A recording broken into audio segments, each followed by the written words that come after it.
सभी ऋषियों ने देवताओं को प्रार्थना की हम सबको भद्र भद्र सुनने का अवसर मिले और हमारे हृदय में कैसे दूसरे के प्रति अभद्र भाव प्रकट न हो जाए। वो शिव पूजा है।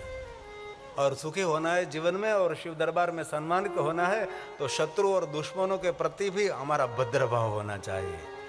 वही श्रेष्ठ शिव पूजा है। और हम तो हमारे रिश्तेदारों के प्रति भी कोई भद्र भाव नहीं रखता है? हमारे लिए हम लोगों को जीने का अधिकार, दूसरों को नहीं। अरे सबके लिए। अब सुत पुराण प्रयाग तीर्थ में बोलते हैं, हे सुत्ते वचनम श्रुत्वा। ये सुंदर कथा है, महाशिवरात्रि महात्म्य की कथा है। मैं जल्दी जल्दी कथा को पूर्ण करता हूँ। मैं महाशिवरात्रि महात्म्य जिनको कहा जाता है, ये महात्म्य है। धर्मक्षेत्र महाक्षेत्र गंगा कालिंदी संगमे प्रयाग परम पुण्य ब्रह्मलोकस्य वर्तमनि। ब्रह्मलोक में सूत पुराणी बोले, हे ऋषियों, सूत पुराणी को कहते हैं, हे सूत जी, हमको सुनने की इच्छा रखते हैं। शिव के भक्ति में प्रीति कराने वाला कोई चरित्र, महाशिवरात्रि निमित्त कोई चरित्र आप सुनाए जो आनंद नहीं परमानंद देने वाला है। हे सूतते वचनम श्रुत्वा, सूतते वचनम श्रुत्वा परमानंदे वयं सबको आनंद मिले। विस्तरं कथय प्रीत्या तदेव व्रतमुत्तमम् तदेव व्रतमुत्तमम्। उत्तम में उत्तम, श्रेष्ठ में श्रेष्ठ को व्रत का वर्णन करिया। अब सुत पुराणे बोले, श्रुण्वन्ता मनुष्य श्रेष्ठा। हे महात्माओं सांभळ, सुनिए सुनिए, मैं आपको सुंदर एक व्रत कथा कहता हूँ। इतिहासम निषादस, एक निषाद, एक व्यार्ध, एक हरणे को मारकर खाने वाला पारधी, शिकार और मांसाहार करने वाला, ऐसा तुच्छ प्राणी पर भगवान महादेव इस दिन प्रसन्न हुए। इस दिन को गलती से महादेव का पूजन करेंगे वो भी, उनका भी बेड़ा पार हो जाएगी। ये महाशिवरात्रि का दिन है, कोई सामान्य दिन थोड़ा महाशिवरात्रि का। हे महात्माओं सुनिए, मैं आपको सुंदर एक चरित्र सुनाता हूँ। सुनो, श्रूयताम श्रूयताम् ऋषयः सर्वे। हे श्रेष्ठ महात्माओं, कथयामि पुरातनम्, एक पुरातन इतिहास, इतिहासं निषाद व्यार्ध पारधी, सर्व पाप प्रणाशनम्, सर्व पाप प्रणाशनम्। जीवन के सभी पापों में से मुक्त करने वाला सुंदर एक चरित्र मैं आपको सुनाता हूँ। आप सावधानी के साथ सुनिए। बहुत लंबा चरित्र है लेकिन मेरा समय निकल गया है, इसीलिए थोड़े कम शब्दों में सुनाना पड़ेगा। रुद्र नाम का एक भील था, छोटे छोटे बच्चे थे। एक भारिया थी, जंगल में रहता था। जंगल में रहने वाले वनवासी क्या करते हैं? पशु को मारकर अपना पेट भरते हैं, वही करते हैं। तो एक दिन सुबह में निकल गया शिकार करने के लिए रुद्र नाम का भील जंगल में। चमड़े का जल पात्र था, तुषा लगे तो पानी पीने के लिए। हाथ में तीर का अंगूठा थे, बाण और धनुष। निकला, पूरा दिन घूमता घूमता घूमता घूमता रहा, कहीं कोई शिकार नहीं मिला। बच्चे घर पे भूखे, इस चिंता में उसने भी पानी नहीं पिया, उसने भी कुछ खाया पिया नहीं। मुख सूख गया, शरीर सूखने लगा। शाम हो गई, रात होने लगी और घनघोर जंगल था। व्यार्ध को हुआ, मैं जो सुरक्षित नहीं रहूंगा तो मेरा परिवार पूरा दुखी हो जाए, अब क्या करूं मैं? जा रहा था तो एक सुंदर जल का तालाब देखा और एक विचार आया कि रात्रि में कोई पशु यहाँ पानी पीने के लिए आएगा तब उसको मैं मार दूं और उसको लेकर मेरे घर जाओ, मेरे बच्चों का बोझ। ऐसे कथा, ऐसे तो बहुत सारी कथा है। तो इस तालाब के पास एक पेड़ था, एक वृक्ष था, उसके ऊपर बैठ गया। देवयोगी वृक्ष क्या है उसको भी पता नहीं था, लेकिन ये वृक्ष बिल वृक्ष था। इस तालाब के तट पर एक अपूंज लिंग था, इसलिए बहुत सारे शिव भक्त आज के दिन जंगल में जाते हैं, अपूंज लिंग की पूजा करते हैं। नरसिंह मेहता पूजे अपूंज लिंग।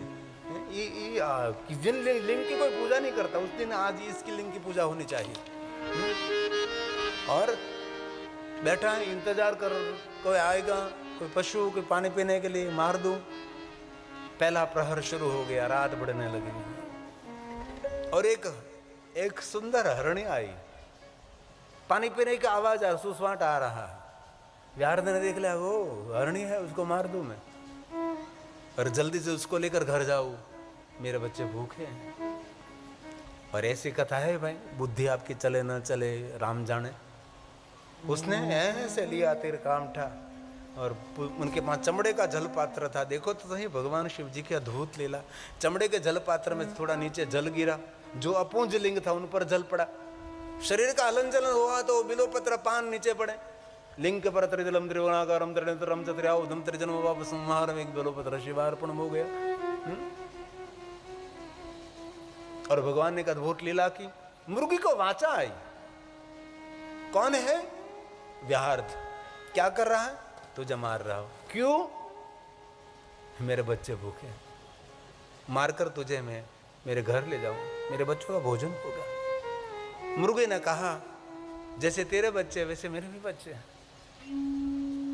तू मुझे मार देगा, मेरा बच्चा इंतजार करता रहेगा, मेरे बिना वो मर जाएंगे।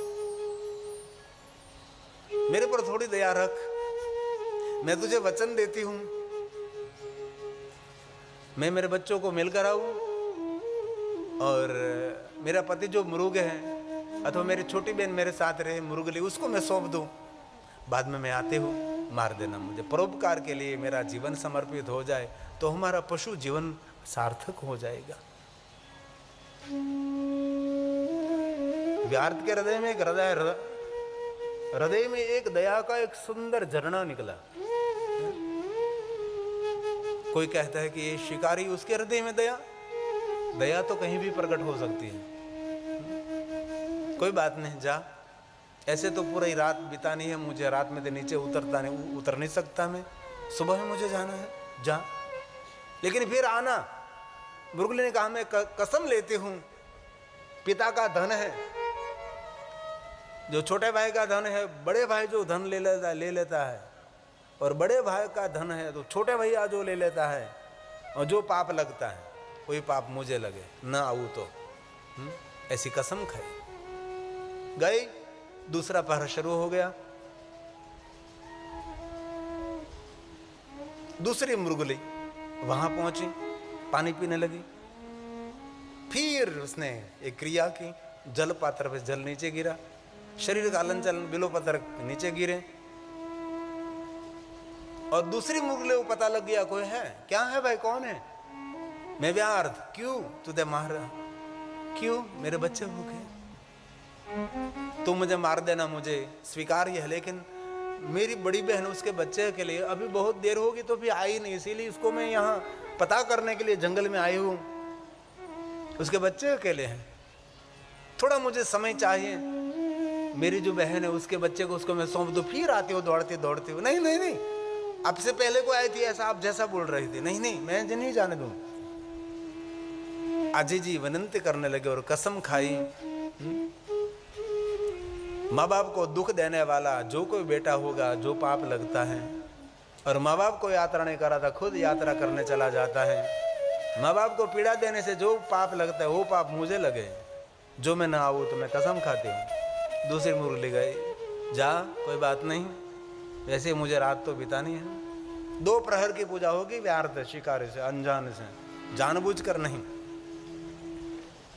तीसरा प्रहर शुरू हो गया।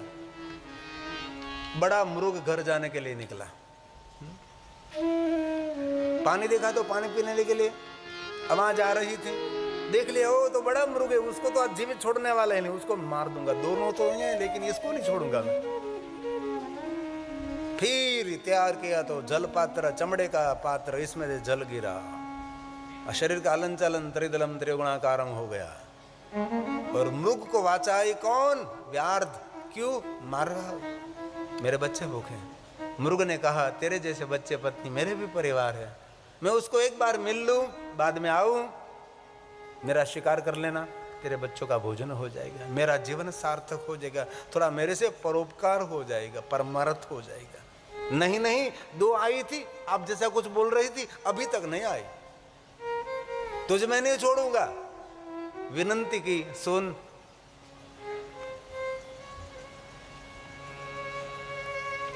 कोई एक साथ में सहस्त्र गायों की हत्या करता है और शिव पूजा के बिना जो भोजन कर लेता है। ऐसे बहुत सारी बातें मृग ने कही, बहुत सुंदर ये सभी श्लोकावली हैं। जो जो पाप लगे वो पाप मुझे लगे, जो मैं ना आऊं तो मैं कसम खाता हूं। तू जा और दया हृदय में प्रकट होनी, क्योंकि शिव पूजा करने से हृदय में, महादेव का भक्त कभी निर्दय नहीं होता। जो निर्दय है वो कभी महादेव का भक्त नहीं हो सकता। जिनके हृदय में दया नाम का सुंदर गंगा का एक सुंदर झरना प्रकट हुआ है वही शिव भक्त है। जिनके हृदय में दया नहीं है वो कभी शिव भक्त नहीं हो सकता, निर्दय कभी नहीं होता। उसके हृदय में दया और स्फुरित हो। चौथा प्रहर शुरू हो गया, इंतजार कर रहा है कब आएंगे कब आएंगे, भूखे बच्चे हैं। मैं कला जंगल में, सुबह हो जाएगी, करूं क्या। सब घर पहुंचे, दोनों मुरली बच्चे मृग सब अंदर अंदर वार्तालाप करने लगे। मैंने वचन दिया है आज मुझे अपने जीवन को समाप्त करके परोपकार करना है, मेरे जीवन को सार्थक, इसमें से छूटना है मुझे, पशु में से। जंगल में रह कर क्या है, जीवन है कोई, छूटना है। छोटी मुर्गले ने कहा मुझे भी जाना है। उससे छोटी को मुझे मुर्ग ने कहा नहीं मैं जाऊं। छोटे छोटे बच्चे बोलने लगे नहीं नहीं माँ, पिताजी आप ये हो, हम आपके छोटे बच्चे हैं ना, हम जाएंगे, आप सुरक्षित रहो। एक दूसरे के प्रति भाव प्रकट कर रहा है। अंत में निर्णय लिया गया हम सभी साथ में जाएंगे और सब एक साथ समर्पित हो जाएंगे। इन व्यार्थ के लिए बहुत दिनों तक शिकार करने के लिए नहीं आना पड़ेगा, इसलिए हम सब साथ में चलेंगे। चौथा प्रहर शुरू हुआ और दो छोटे छोटे बच्चे और दो मुर्गली और मुर्ग सब आया। व्यार्थ चलाओ बाण, हर ले प्राण और तेरा जीवन निर्वाह कर। आज हमारा जीवन का अंत है और परमार्थ के लिए जो हमारा जीवन पूर्ण हो जाएगा तो हमारी गाथा गाई जाएगी और परमार्थ के कारण हमारा जो प्राण चला जाएगा, महादेव का लोक हम सबको मिल जाएगा, हमारा सबका कल्याण हो जाएगा। जल्दी बाण चलाओ, हर ले प्राण सबका। और व्यार्थ को तो पता नहीं क्या लीला ईश्वर की हो रही है। तब इस व्यार्थ ने हाथ में तिरकामठा बाण लिया और छोड़ने की तैयारी की। फिर शरीर का लंचलन, चमड़े का पात्र जल गिरा शिवलिंग पर और शरीर का लंचलन हुआ। बिलोपत्र का पर्ण गिरा शिवलिंग पर और भगवान महादेव प्रकट हो गए। हे व्यार्थ मांगो। मुर्गली बैठ गई, मुर्ग बैठ गया, व्यार्थ नीचे उतरा। व्यार्थ कहने लगा भगवान महादेव आप व्यार्थ, तुझे पता नहीं आज की रात्रि घनघोर अंधकार के भरी हुई रात्रि है, लेकिन आज की रात्रि के दिन कोई गलती से भी मेरा दर्शन पूजन अर्चन करता है ना, उसके जीवन में अंधकार भरी हुई रात्रि में से मैं सूर्य का उदय कर सकता हूँ, उसके जीवन में प्रकाश दे सकता हूँ, उसके जीवन में सुख का सागर दे सकता हूँ। आज का दिन कोई सामान्य दिन नहीं, आज का दिन शिवरात्रि नहीं, आज का दिन महाशिवरात्रि का दिन है। तूने मेरी पूजा की, पूरा दिन निराहार रहा, पूरी रात तू जागा, तूने पानी भी नहीं पिया है, तेरी बच्चों की चिंता में तूने पानी भी भूल गया, तो खाना भी भूल गया, और आज तूने मेरी पूजा की। व्यार्थ तो कुछ मांग। व्यार्थ ने कहा भगवान मैं पहले नहीं मांगूंगा, इस मुर्गला को मंगल करो, उसका कल्याण करो। उन लोगों के कारण मुझे अवसर मिला। तब भगवान शंकर ने सभी मुर्गों को कहा सुनो मुर्गो, मैं वचन देता हूं तुम्हारा आपकी जीवन लीला एकदम समाप्त शांत हो जाएगी। तब मैं आपकी समर्पण भाव की याद स्वरूप मैं आपका चमड़ा मेरे शरीर पर धारण करूंगा। इसीलिए भगवान शिव जी मृग चर्म धारण करते हैं। इस मृगों का चमड़ा भगवान महादेव जी अपने अंग पर धारण करते हैं। ये मृग चर्म है, पवित्र कहलाएगा। आपको मारकर कोई मृग चर्म नहीं, आपका अंत हो जाएगा ये चमड़ा। ऐसा पूरा भाव प्रकट किया। अब शिव जी ने कहा व्यार्थ तू मांग। व्यार्थ ने कहा भगवान क्या मांगू मैं? ये श्लोक महादेव ने गाया है, भगवान शिव ने गाया है। व्यार्थ बोल। तब व्यार्थ ने कहा महादेव मांग सकता हूं? व्यार्थ मांग। हमारे पूर्वज कहते थे कभी ये जंगल में राम पधारेंगे तो मुझे राम का परिचय कैसे होगा? मेरे पूर्वजों ने राम की गाथा बहुत गाई, मुझे प्रभु राम से मिलना है।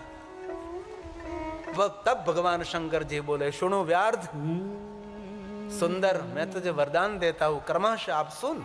स्वयं शिव बोले, सुनो। शृणु व्याघ्राद्य भोगस्त्वं। संतान का सुख मिलेगा, भोग मिलेगा, भोजन मिलेगा, तुझे जीवन में, तेरे जीवन में कुछ कमी नहीं रहेगी। भुवक्ष्व दिव्यांग से सीता, राजधानी समाश्रिय, शृंगवेर पुरे परम, शृंगवेर पुरे परम।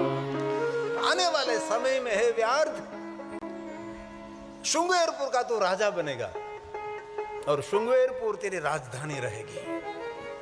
और शृंगवेरपुर का राजा तो बनेगा, गृह तेरा नाम रहेगा।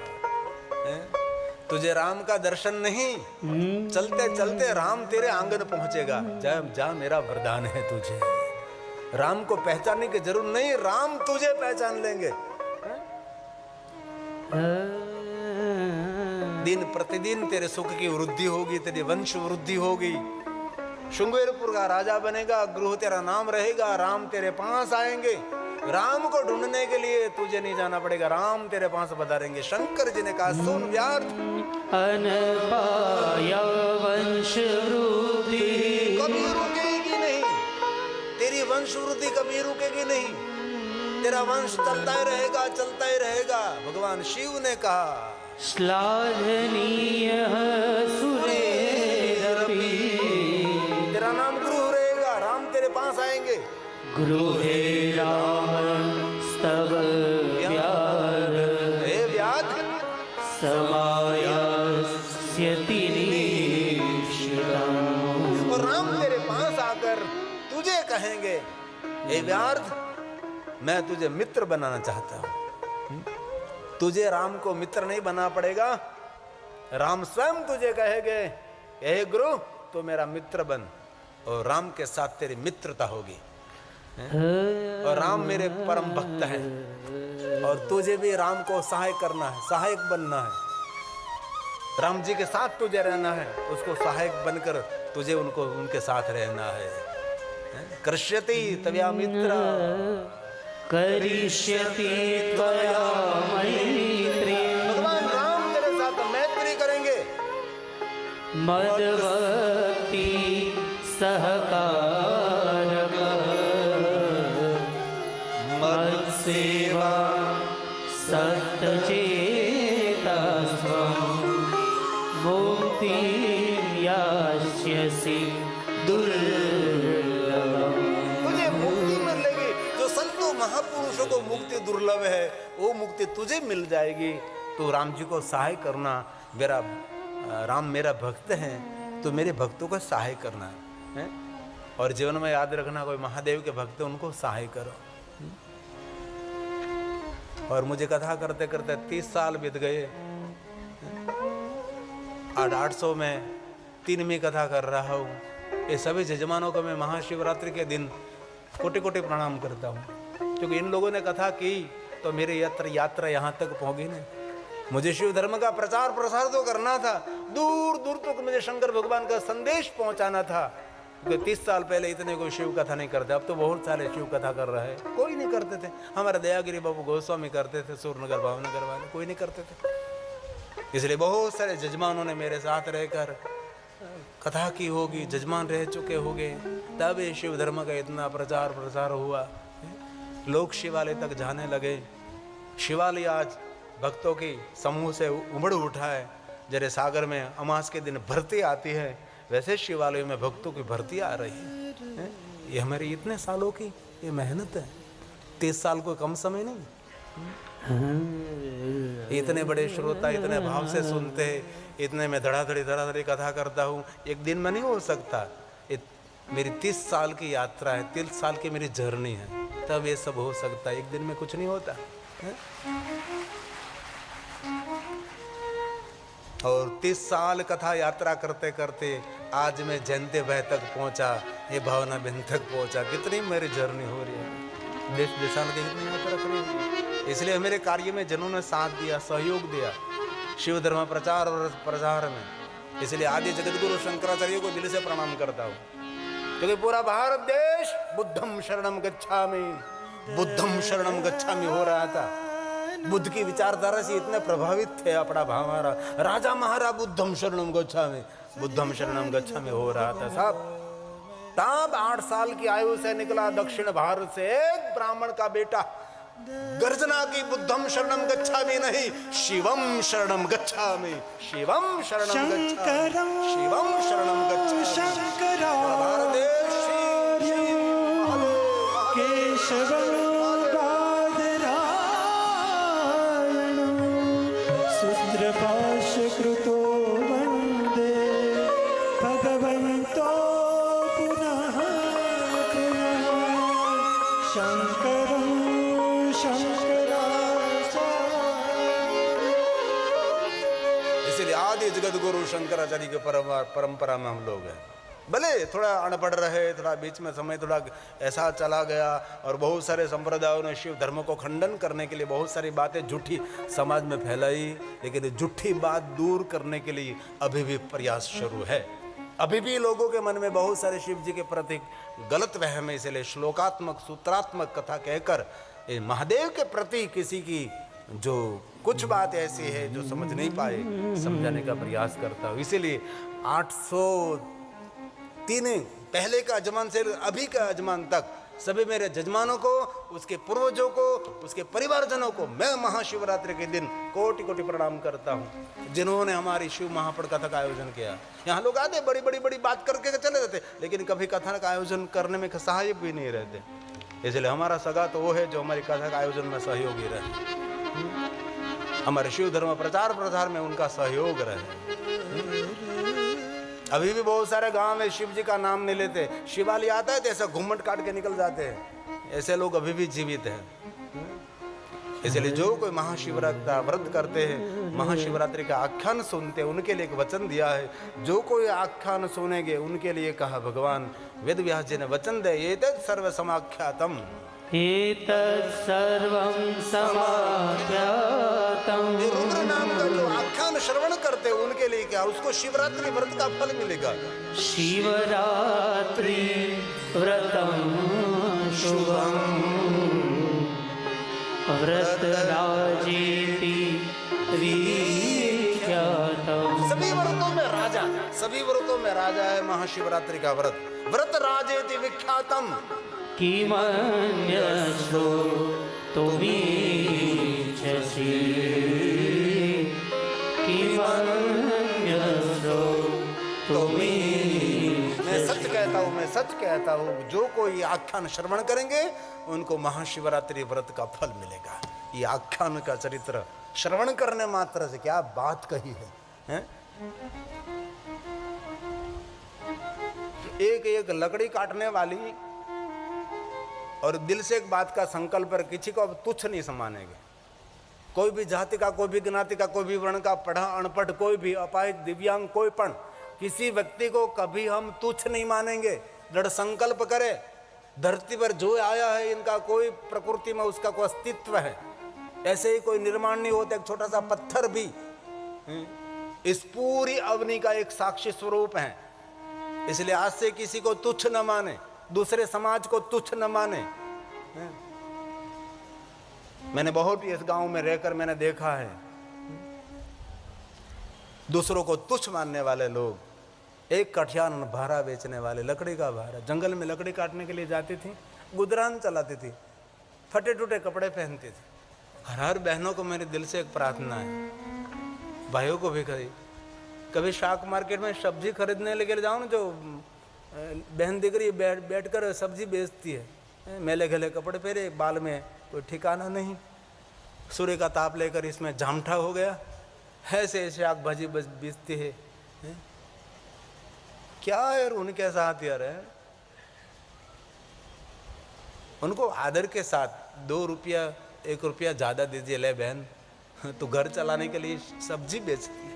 मुझे भगवान ने सुंदर सब कुछ दिया है, जरूर टीवी खरीदने के लिए जाओ, टेलीविज़न खरीदने के लिए जाओ, फ्रिज खरीदने के लिए जाओ, आपके लिए 1000, 2000, 5000, 10,000 की साड़ी खरीदने के लिए जाओ, वहाँ काटो व्यापारी को। लेकिन ये छोटे लोगों के साथ क्या यार माथा कूट कर रहे हो? नाना माणसो बजार में बेसीने शाकभाजी वेचता હોય, પોતાનું ગુજરાન ચલાવતા હોય। અમારે તમારા સુરતમાં મારા પ્રભુભાઈ છે, ઘણા સમયથી મળ્યો નથી, કદાચ કથામાં બેઠો હોય, શું ખબર મને। પ્રભુભાઈ કે શંકરભાઈ એવું કંઈક નામ, શું નામ ભાઈ કનુભાઈને ખબર ચલો, પ્રભુભાઈ કે શંકરભાઈ નામ? શંકરભાઈ ઘણા સમયથી આ મળે નહીં એટલે નામે પછી વિસરાય જાય આપણને। તો એ માણસ કેવો ખબર, એમને સોસાયટીમાં કોઈ હુંડલો લઈને શાકભાજી વેચવા કોઈ બેન આવે ને, હુંડલો લઈને, તો એનું પહેલું જ ઘર સોસાયટીમાં, એટલે પહેલાં બોલે બેન આ ટોપલો કેટલામાં દેવો છે? કેમ ભાઈ, હું આ ટોપલાના બધા પૈસા તને આપી દઉં, આજના દિવસે તારા ઘરે તું તારા બાળકો સાથે તારા પતિ સાથે રહેવા જતી રહે, આજની દિવસ તાર રજા।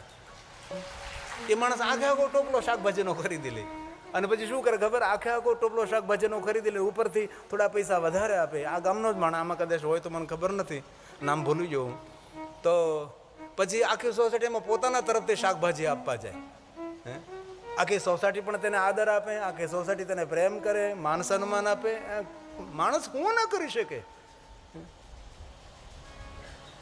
એક નાનકડા શાકના ટોપલામાંથી ટોપ જેવું પુણ્ય તમે પ્રાપ્ત કરી શકો છો, જો આવડત હોય તો। આજથી 35 વર્ષ પહેલા સાવરકુંડલા હું રહેતો હતો, ભાડાના મકાનમાં, અને હજી આપણે એવું છે બધું। તો પેલી કાંગસની વેસવા આવે, કાંગસી વેસવા મળે, એ કાંગસી દાંતિયા ને એમાં બધું બહેનોને બધું આંતે ને એવું બધું ઘણું બધું હુંડલો લઈને નીકળે બેચારી। તો એનું છોકરું તેડીને નીકળે।